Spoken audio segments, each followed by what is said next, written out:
beginning of our music video has the title of the production of the song, which is the Fiat Lux. From that, you then get a blurred image.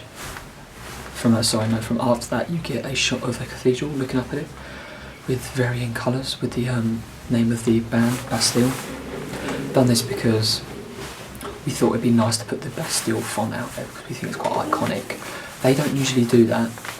You don't usually see the name of the band. Usually, if you was to watch a music video, the name of the band would be seen on, say, the drum kit. It would be a banner. It would be somewhere. It wouldn't be the centre point. So that is, I'd say, challenges the norm, as you would say. From that point onwards, you see a blurred shot of my colleague, my partner, Ryan, the actor, which is blurred, creating an enigma, and it slowly focuses on his face, but then you see the lyrics of the song, the title of the song, Send Them Off. Again, that can be common, depending on the genre.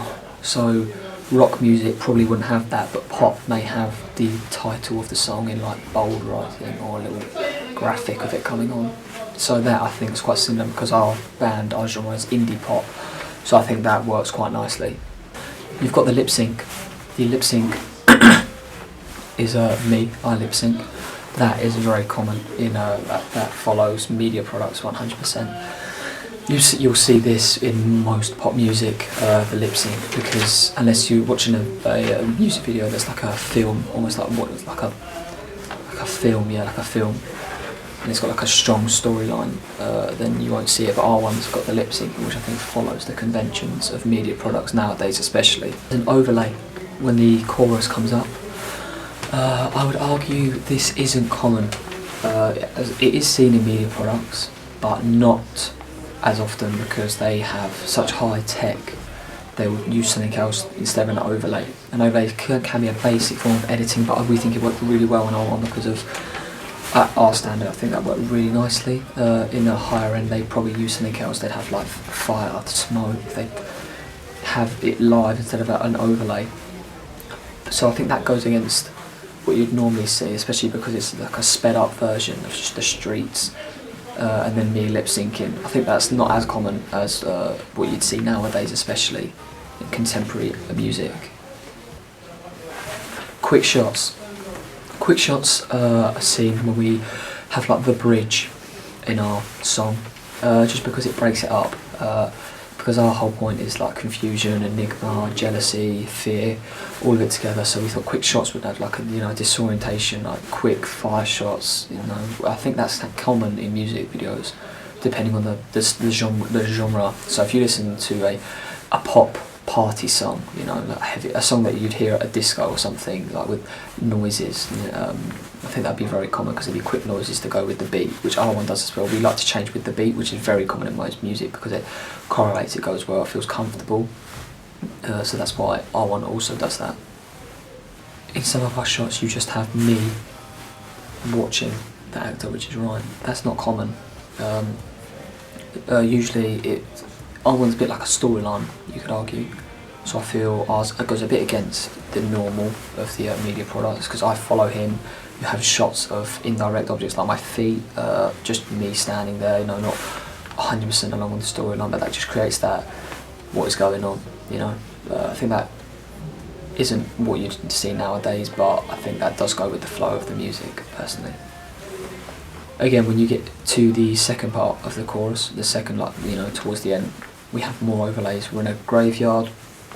Graveyards aren't used that common because they are, to show you respect, but we used it because we thought it would really work with the theme, religion, churches, fear. We thought the graveyard would add like the fear.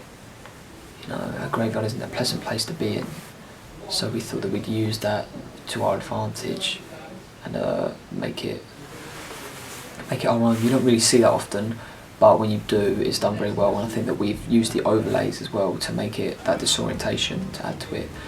And we also used drone shots. Drone shots are seen in our video, as well as the drone shot can be very common in music videos such as Bastille's because of the quality of tech they have, a drone isn't very cheap. So the fact that we were able to use one really helped, because it's not common. But in music videos where there's so much money, you have shots on helicopters, you have really high up shots, because they just have that money. So we were able to do something similar to mimic the industry nowadays, which I think worked really, really nicely and was really crisp. We had indirect shots, so the one of Ryan's face on the side. This was just, again, just to make it seem natural, you know, not always on his face, not always looking at the camera. You know, he didn't actually look at the camera, actually, to be honest. He didn't look at the camera because we wanted to make it look like you were watching him and he didn't know you were there. That's why we've done it, and I think that worked really nicely.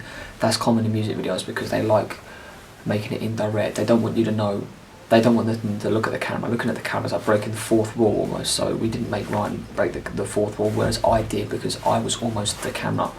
You know, I look at the camera and I spoke to it and I sung to it. He didn't even know I was there, he didn't know what was going on, you know, we were blind to him. That's what we done. I think that's common in music videos as well. And the indirect shots help with that. At the end, you see us two standing next to one another. That's common in media products nowadays, because it shows the connection, you know, the connection between the singer and the actor. And it just helped with our music video, I think. So I think that did go with it, and in my opinion, that did work very nicely. And at the end, you have us both laying next to one another.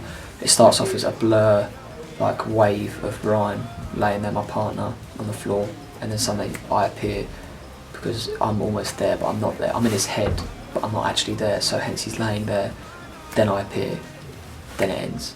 And I think that's a really nice way to end it, because it's like, he feels okay, I'll always be there, and then that's the end. And I think the snap and the blur go really nicely with one another, and that's seen in films, in music nowadays, because they like to create a narrative, you know, the narrative that, especially with the demographic nowadays, which is young people like me, teenagers, because the demographic is that kind of age, you know, they understand that people go through hard times, so they either make really upbeat music or they make music like we did, and then just put a twist on it and show you can actually see the ins and outs of lives.